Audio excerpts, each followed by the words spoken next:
Hello students, welcome back.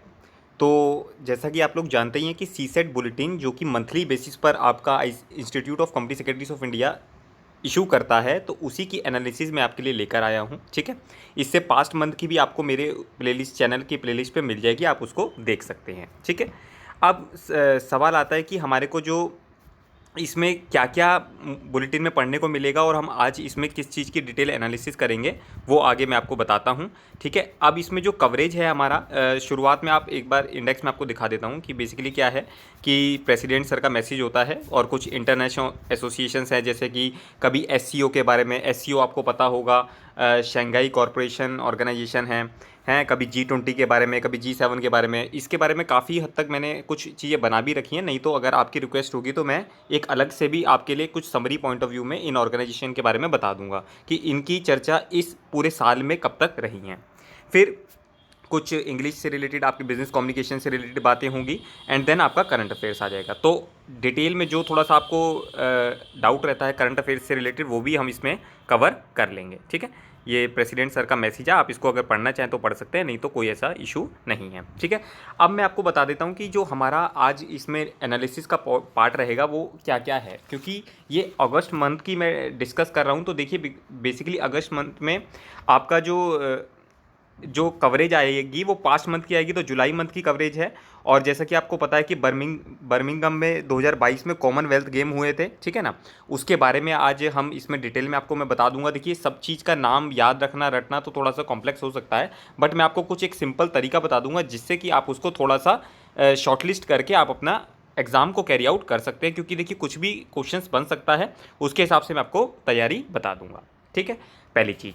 अब जैसे कि ये तो हो गया आपका बर्मिंघम के गेम्स वगैरह का, और कुछ इंटरनेशनल ऑर्गेनाइजेशन के बारे में मैंने आपको बता ही दिया कि अगर आप लोगों को लगता होगा कि सर हमारे को बिल्कुल भी समझ में नहीं आ रहा, तो आप हमारे को बता दीजिए, बिल्कुल आप मेंशन कर दीजिए कमेंट में, मैं नेक्स्ट वीडियो में आपके लिए वो लेकर आ जाऊँगा। चलिए, अब दूसरी चीज़ क्या है, देखिए इसमें ना क्या होता है कि हर एक आपके जो भी सब्जेक्ट्स हैं उससे रिलेटेड कुछ एमसीक्यूज़ प्रोवाइड किए जाते हैं। ठीक है, ये मैं थोड़ा सा डिटेल में इसलिए बता रहा हूँ जिससे कि आपको समझ में आए कि भाई इस बुलेटिन से हम कितना कुछ हेल्प ले सकते हैं। देखिए क्या होता है, आपका एमसीक्यू बेस्ड पेपर है ये, ठीक है, तो मतलब मेरी ये रिक्वेस्ट रहेगी कि आप एटलीस्ट जितने आपके ये बुलेटिन्स रिलीज होते हैं ना, उसके तो एटलीस्ट कम से कम आप एमसीक्यू एक नोट डाउन करके एक अच्छी सी कॉपी बनाकर आप ये सारा प्लीज़ इसको कवर करिए, बिकॉज इट्स वेरी इंपॉर्टेंट, और आपको एक आइडिया भी देंगे कि किस तरीके से क्वेश्चंस बनाए जाते हैं। ठीक है, चलिए, अब तो जो आज हम इसमें करंट अफेयर्स के कुछ जो भी 4-5 क्वेश्चंस होंगे, या फिर जो कोई आपका अगर कोई नॉर्मल लीगल एप्टीट्यूड में कोई डाउट है या कुछ इस तरीके का, मेरे पास कुछ 1-2 मैसेज आए हुए थे, तो मैं उसको देखकर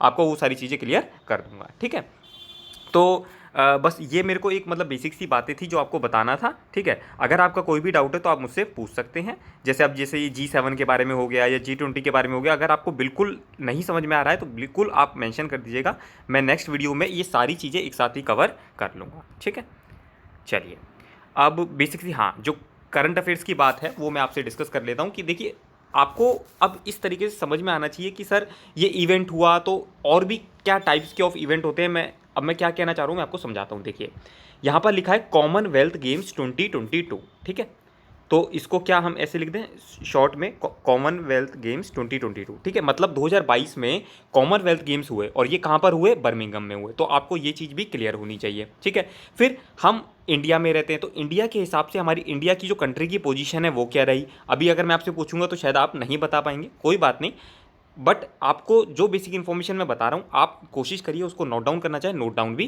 कर सकते हैं।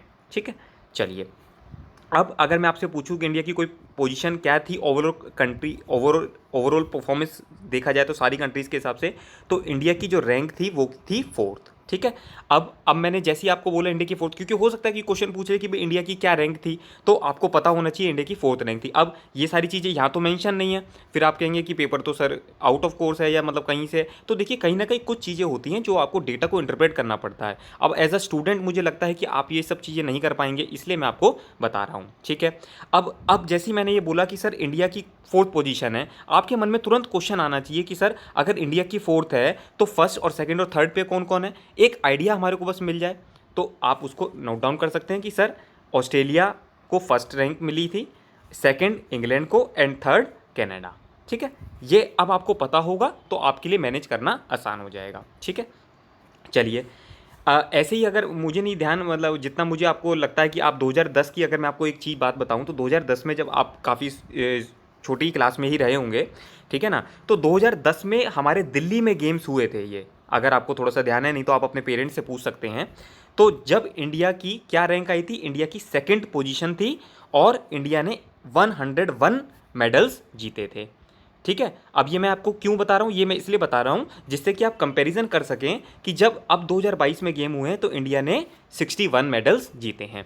तो जब हम रेफरेंस करके पढ़ते हैं तो चीज़ें हमारे को ज़्यादा समझ में आती हैं। ठीक है, बाकी कितने गोल्ड हैं, सिल्वर हैं, ये सब चीज़ें आपको यहाँ पर मेंशन करी हुई है। ठीक है, अच्छा एक चीज़ और मैं बताना चाहूँगा आपको, कि जैसे कि सर आपने ये बताया कॉमनवेल्थ गेम्स, ठीक है ना, तो क्या और भी तरीके के गेम्स होते हैं? जैसे अगर आप कभी सुनेंगे तो आपने सुना होगा ओलंपिक गेम्स, आपने सुना होगा एशियन गेम्स, तो इसी तरीके से ये एक कॉमनवेल्थ भी गेम्स होते हैं। ठीक है ना, तो हो सकता है कभी आपको ओलंपिक गेम्स के बारे में पढ़ना पड़े, कभी आपको एशियन गेम्स के बारे में पढ़ने को मिलेगा, तो आपको कंफ्यूज नहीं होना कि किस गेम की हम यहाँ पर बात कर रहे हैं। ठीक है, अब चलिए, अब हम एक बार आगे चलते हैं कि जो आपके थोड़ा सा मेन इंपॉर्टेंट क्वेश्चंस के पॉइंट ऑफ व्यू से होता है, जो आपको लगता है कि सर हमारे से तो क्वेश्चन पूछेंगे कि भाई साक्षी मलिक है, उनको किस में गोल्ड मेडल मिला था, ठीक है ना, और चार आपको वेट लिफ्टिंग दे देंगे, लॉन टेनिस दे देंगे, टेबल टेनिस दे देंगे, रेसलिंग दे देंगे, तो आपको चूज़ करना पड़ेगा कि भाई जो साक्षी मलिक हैं वो कौन से स्पोर्ट से हैं। तो साक्षी मलिक को गोल्ड मेडल मिला था रेसलिंग से। तो अब आपके लिए ये तो बड़ा कॉम्प्लेक्स हो जाएगा कि सर ऐसे तो 61 मेडल्स हैं, हम किस तरीके से कैसे याद करते रहेंगे, ये तो बड़ी दिक्कत की बात होगी। तो देखिए मैं आपको क्या बताता हूँ, एक बार जो इसमें सारी लिस्ट दी हुई है आपको, आप इसको एक बार गो थ्रू कर जाइएगा। ठीक है, उसके बाद आप क्या करिएगा, एक लिस्ट बनाइएगा, उसमें आपको ज़्यादा नहीं करना। जैसे आपने क्या किया, इसको अपनी कॉपी को गोल्ड, सिल्वर और ब्रॉन्ज में, तीन में आपने पार्टिसिपेट इसको डिफरेंशिएट कर लिया। फिर आपको क्या करना है, गोल्ड में कुछ लोगों के आपको यहाँ पर नाम लिख लेने हैं, ऐसे ही आपको सिल्वर के साथ करना है, ऐसे ही आपको ब्रॉन्ज के साथ करना है। मैं कुछ एग्जांपल्स के साथ आपको बताऊंगा, आपको डरने की घबराने की जरूरत नहीं है कि सर आप ही कुछ बता दीजिए, मैं आपको बता दूंगा, मैं आपके लिए हेल्प कर दूंगा, कोई ऐसा इशू नहीं है।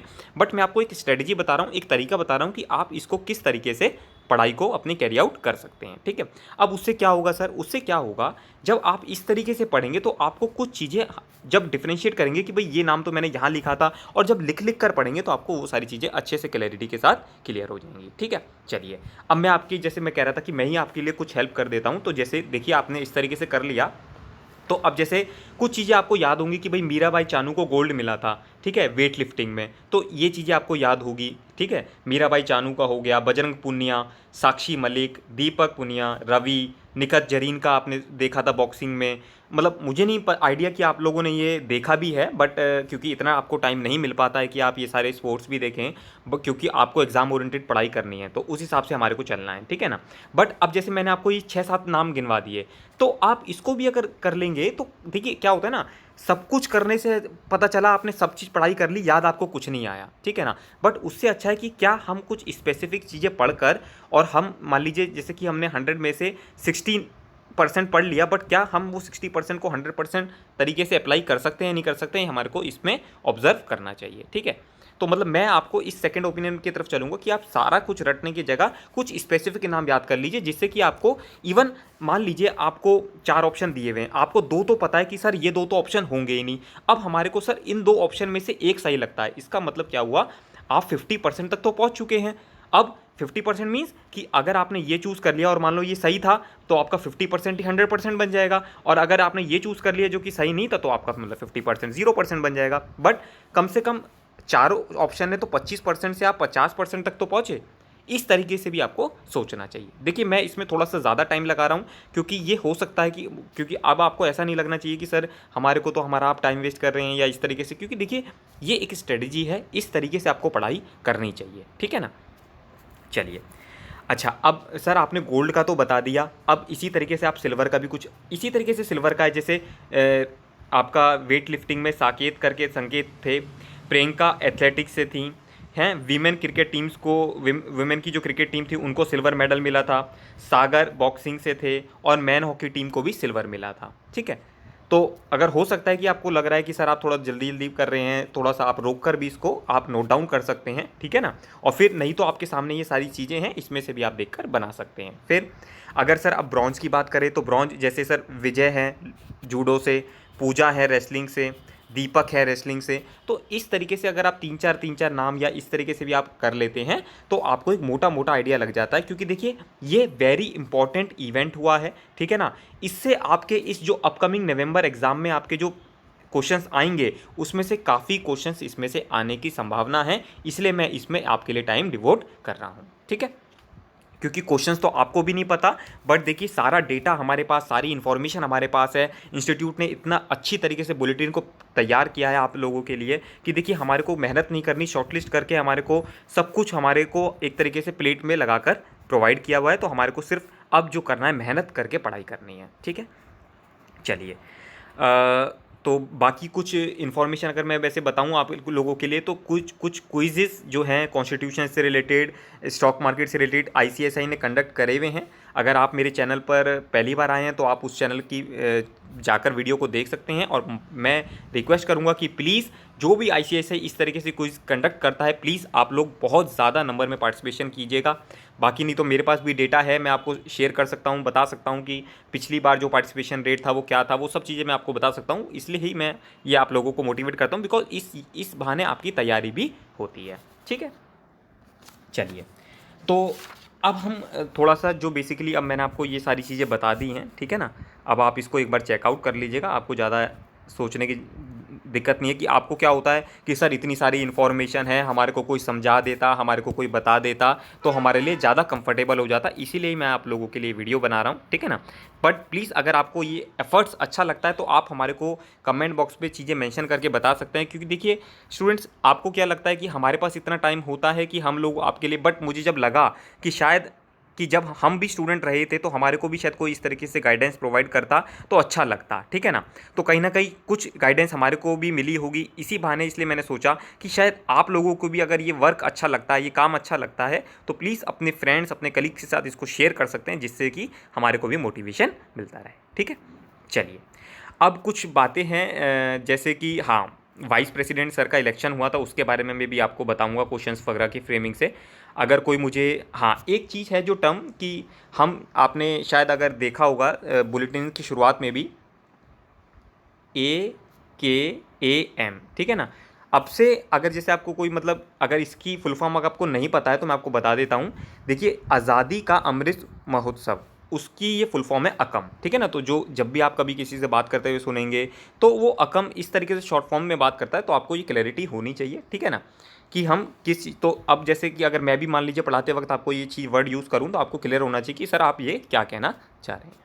चल अब तो ये सितंबर मंथ की थी, ठीक है ना। इसमें कुछ बाकी छोटी मोटी सी कुछ बातें हैं, मुझे इतनी कोई रेलेवेंट नहीं लग रही, नहीं तो मैं उसमें आपका समय लेता। हाँ अब कुछ क्वेश्चंस हैं, ठीक है ना।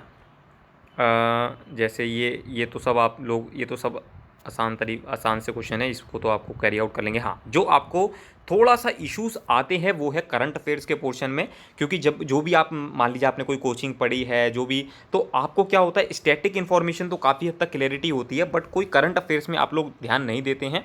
उसी चीज़ के लिए मुझे लगा कि शायद मैं करंट अफेयर्स आपको कवर करवा दूँ तो आपके लिए बहुत अच्छा रहेगा। चलिए अब देखिए 16, 17, 18, 19, 20, ठीक है ना, 5 क्वेश्चन हैं, ठीक है। हम और इसको किस तरीके से आपके लिए पढ़ना है, कैसे आपको समझना है, ये मैं आपको बता देता हूँ, ठीक है ना। अभी देखिए हु अमंग द फॉलोइंग, हो सकता है इसका आंसर आपको पता हो, बट फिर भी मैं आपको तरीका बताऊंगा कि किस तरीके से आप उसको समझ सकते हैं। Who among the following has been elected as 14th vice president of India, ठीक है ना। देखिए आईसीएसआई की बात नहीं कर रहा यहाँ पर, ये इंडिया की बात कर रहे हैं, ठीक है ना। तो अभी अगर मैं आपसे बातें करूँ कि जो इंडिया में रिसेंटली वाइस प्रेसिडेंट के इलेक्शन हुए थे तो उसमें कैंडिडेट्स थे, ठीक है ना, उसमें से इलेक्शन हुआ और एक पर्सन को वाइस प्रेसिडेंट बना दिया गया, ठीक है। अब अगर आपको नाम नहीं पता है, अब आपको देखिए इसी तरीके से वहाँ पर भी एग्जाम में ऑप्शन आएंगे। मान लीजिए आपको इसका जवाब नहीं पता, अब जैसे मान लीजिए पहला ऑप्शन है मार्गरेट अल्वा, ठीक है। अब ये कौन है सर, ये देखिए अगर मान लो आपको आंसर भी पता है तब भी मैं ये कहता हूँ कि आप जब घर पे प्रैक्टिस कर रहे हैं तो आप ये देखिए कि सर और जो ऑप्शन है उनको क्यों दिया गया है, उनको कैसे एलिमिनेट किया जा सकता है। अब देखिए मार्गरेट अल्वा, ये बिल्कुल काफ़ी हद तक रिजेंबल इसलिए होगा क्योंकि अगर आपने थोड़ा बहुत भी अगर आप न्यूज़पेपर पढ़ते हैं तो आपको इनका नाम सुनने को मिला होगा, बिकॉज ये एक तरीके से कैंडिडेट ही थे वाइस प्रेसिडेंट के इलेक्शन के लिए। ठीक है, अच्छा, अब ये कौन क्या रहे हुए हैं? ये मार्गारेट अल्वा जी गवर्नर रही हुई हैं किस किस की, पहले गोवा की भी रही थी, फिर राजस्थान की भी ये गवर्नर रही हुई हैं। अब आपको पता चल गया कि सर इन्होंने भी वाइस प्रेसिडेंट कॉन्टेस्ट किया था पर ये हार गई थी। चलिए, अब सर हार गई थी तो मतलब ये तो नहीं है। चलिए, जगदीप धनखड़, तो इनका आपने नाम सुना होगा और हाँ, ये हमारा ऑप्शन करेक्ट है। जगदीप धनखड़ जी हमारे ऑनरेबल वाइस प्रेसिडेंट बन गए हैं ऑफ द कंट्री के, जिनको 14th वाइस। अब ये भी जो 14th वर्ड है ये भी आपके लिए इंपॉर्टेंट है। ठीक है, चलिए, अब जैसे अब दो वर्ड और दे रखे हैं सर, शिवराज पाटिल। देखिए, शिवराज पाटिल को नॉर्मल आप मानकर चलिए सिर्फ एक पॉलिटिशियन है, ठीक है ना, तो और बाकी कुछ ज़्यादा इन्फॉर्मेशन नहीं। और कमला बेनीवाल जी ये भी गुजरात की गवर्नर रही हैं और ये इंडियन नेशनल कांग्रेस की एक सीनियर मेंबर है। ठीक है, बस और ज़्यादा आपको इन्फॉर्मेशन नहीं, सिर्फ एक इतनी सी इन्फॉर्मेशन जिससे कि आप क्वेश्चन को एलिमिनेट कर पाएँ। और देखिए, अब मैं अगर इस तरीके से पढ़ा रहा हूँ तो मुझे नहीं पता आप लोगों को कितना अच्छा लग रहा है, बट शायद अब आप ये चीज़ कभी एक तो भूलेंगे नहीं और आपको बहुत आसानी से ये चीज़ें समझ में आएंगी। और देखिए, आप इस तरीके से समझेंगे तो आपको रटने की तो कोई ज़रूरत ही नहीं पड़ेगी। ठीक है ना, चलिए, अब सर नेक्स्ट पे चलते हैं। Which telecom company is ready to roll out the world's most advanced 5G network across India? मतलब कि ये जो 5G नेटवर्क आने वाला है उसके लिए कौन सी टेलीकॉम कंपनी ने रेडी है टू रोल आउट करने के लिए? इसका आंसर देखिए, आप आए दिन न्यूज़पेपर में देखते भी रहते हैं और अभी हमारे ऑनेबल प्राइम मिनिस्टर पूरा एग्जीबिशन उसमें वहाँ पर भी गए थे और मतलब उनको काफ़ी बड़ी बड़ी कंपनी के जो डायरेक्टर्स हैं, चेयरमैन हैं, वो उनको प्रेजेंटेशन भी दे रहे थे। तो अगर आपने वो सब चीज़ें नहीं भी पता तो कोई बात नहीं, आप इसका आंसर लिख लीजिए, रिलायंस जियो। ठीक है, चलिए, who among the following is the chief executive officer? Chief executive officer मतलब CEO of the NITI Aayog. ठीक है, अब नीति आयोग का चीफ एग्जीक्यूटिव ऑफिसर किसको अपॉइंट किया गया है? अब पहला ऑप्शन है अमिताभ कांत। अब हमारे को पता होना चाहिए सर अमिताभ कांत कौन है। देखिए, क्यों मैं आपको बताना चाह रहा हूँ, क्योंकि ये भी सीईओ रह चुके हैं नीति आयोग के। तो आपने हो सकता है इनका नाम सुना हो या आपके पास कोई पुराना स्टडी मटेरियल हो तो उसमें आपको अमिताभ कांत ही सुनने को मिले और आप इसको टिक आउट करके आ जाएं, तो जो कि आपका गलत हो जाएगा। ये हमारे सेकंड सीईओ रहे हैं नीति आयोग के, तो बट ये आंसर आज के रिस्पेक्ट में ठीक नहीं है। तो क्या सर राजीव कुमार हैं? नहीं, राजीव कुमार जी हमारे चीफ इलेक्शन कमिश्नर हैं। ठीक है ना, तो ये आंसर भी ठीक नहीं है। तो क्या सर सी ऑप्शन के साथ जाएंगे? यस, परामेश्वरम अय्यर जी हमारे रिसेंटली जो कि एक आईएएस ऑफिसर हैं, ये इनको रिसेंटली सीईओ अपॉइंट किया गया है नीति आयोग का। ठीक है, चलिए, और फिर सर फोर्थ ऑप्शन दिया हुआ है इंदिरा नूई का। ये कौन है सर? देखिए, इंदिरा नूई एक सीईओ हैं, ये बात बिल्कुल ठीक है, बट ये सीईओ नीति आयोग की नहीं है, ये हैं पेप्सिको कंपनी की। ठीक है ना, तो बिल्कुल भी कंफ्यूज नहीं होता कि सर सीईओ, हमने तो सर इंदिरा नूई का नाम सुना था, वो भी सीईओ हैं। ये भी आपको पता होना चाहिए, सीईओ तो हैं, किसकी सीईओ हैं ये आपको पता होना चाहिए।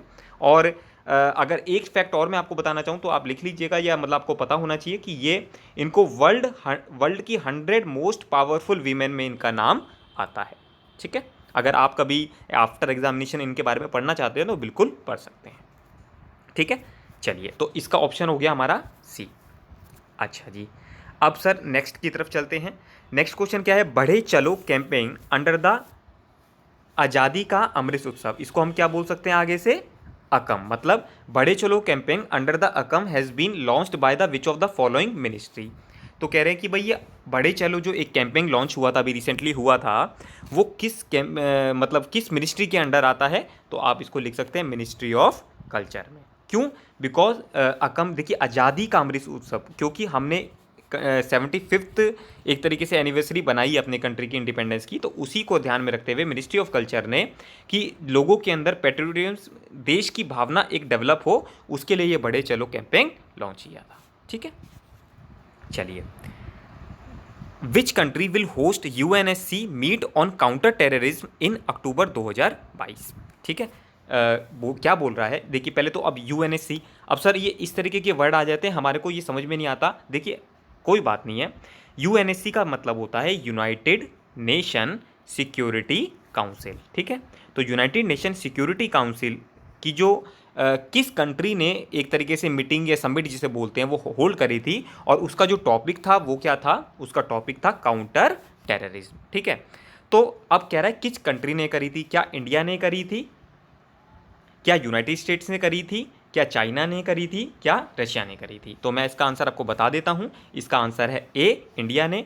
और अब आप जानना चाहेंगे सर काउंटर टेररिज्म में ऐसा क्या हो गया कि यूएनएससी को मीट करनी पड़ी। देखिए क्या हो रहा है, बिकॉज आजकल जो टेररिस्ट वगैरह हैं वो काफ़ी हद तक न्यू एंड इमर्जिंग टेक्नोलॉजीज़ को यूज़ करके टेररिस्ट एक्टिविटीज़ को पार्टिसिपेट कर रहे हैं। अब जैसे मैं आपको एक एग्जांपल देता हूँ, अभी रिसेंटली सुनने में आया था जो टेररिस्ट वगैरह हैं वो टेक्नोलॉजी का कैसे यूज़ कर रहे हैं, वो एप्लीकेशंस बनाते हैं, ठीक है, और दूसरे टेररिस्ट से कम्युनिकेट करने के लिए एप्लीकेशंस बनाते हैं। अब जब एप्लीकेशन बनाकर ये बात करते हैं तो क्या होता है, ये नॉर्मली सर्विलांस में पकड़ी नहीं जाती, और क्या करते हैं, ये बात करने के बाद एप्लीकेशन को अनइंस्टॉल कर देते हैं। तो देखिए किस हद तक टेररिज्म को पकड़ने के लिए ये सब चीज़ें एक्टिविटीज़ करी जा रही हैं, इसके लिए यूएनएससी में मीट करनी पड़ेगी, ठीक है ना। तो बस यही आई थिंक मैं आपको इसमें कवरेज के साथ बताना चाह रहा था। हो सकता है थोड़ा सा ज़्यादा मुझे टाइम लग गया, बट आई थिंक अगर आप इस तरीके से अगर आप समझेंगे तो आपको आगे कैरी आउट करने में हेल्प मिलेगी, ठीक है। अगर आपने पूरा सुना है वीडियो तो बहुत थैंक यू सो मच। और कोई भी अगर किसी भी तरीके का आपको डाउट है प्लीज़ आप मेंशन करिए, मुझे जितना भी कोई समय मिलता है मैं आपके लिए ये वीडियो दोबारा से कोई भी टॉपिक पर लेकर आ सकता हूँ, ठीक है। और बाकी अगस्त का तो हमने कंप्लीट कर लिया है, अब जो भी आपका जो सेकंड होगा सितंबर का वो हम इसमें कवरेज करेंगे और इसी डिटेल के साथ हम चीज़ों को समझ के चलेंगे, ठीक है। थैंक यू सो मच, मिलते हैं नेक्स्ट वीडियो में। Good bye, all the best, best of luck.